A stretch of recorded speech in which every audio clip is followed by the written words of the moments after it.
Good morning everyone. সকাল সকাল ব্লগটা শুরু করলাম রান্না বান্না দিয়ে। হ্যাঁ, আমি বিনস ভাজাগুলো করে নিয়েছিলাম। তার আগে ঠাম্মা শিম ভাজাটা করেই রেখেছিল, যেহেতু বাবা শিম ভাজা খেতে ভালোবাসে সেই কারণেই আগে শিম ভাজাটা হয়ে গেছিলো। তারপর আমি বানিয়েছিলাম চাটনি, যেহেতু এই কড়াইতে সব কিছু ভাজা হয়েছে তো তাই কড়াইটার অবস্থা এরকম, আর কিছুই না। তো চাটনিটা করার পরে যেহেতু দেরি করে রোদ বেরিয়েছিল, আজকে বড়ি দেওয়া হবে কি হবে না এই ভেবে, যেহেতু শীতকালও চলে যাচ্ছে আর বড়ি দিতে পারবে না, তো তাই জন্যই কলাইগুলো বাড়ছিলাম। তারপরে রকি সুন্দরভাবে ঘুমাচ্ছিল।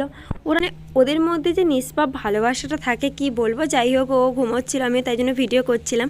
তারপর আমি একটু ভাবছিলাম হেয়ার মাস্ক লাগাবো, তাই জন্য এই সিরামটা দিয়েই সিরামটা অলমোস্ট শেষ হয়ে গেছে, তোমরা দেখেই বুঝতে পারছো। তো আমি ভালো করে মিশিয়ে হেয়ার মাস্কটা লাগিয়ে নিয়েছিলাম। তারপরে স্নান টান করে যখন আমি ছাদে আসি, দেখলাম অলরেডি রোদ চলে গেছে, মানে মেঘলা হয়ে গেছে। ভালো লাগলে সাবস্ক্রাইব করে দিবে, লাইক কমেন্ট অ্যান্ড শেয়ার করবে। দেখা হচ্ছে পরের মিনি ব্লগে, ততক্ষণ সব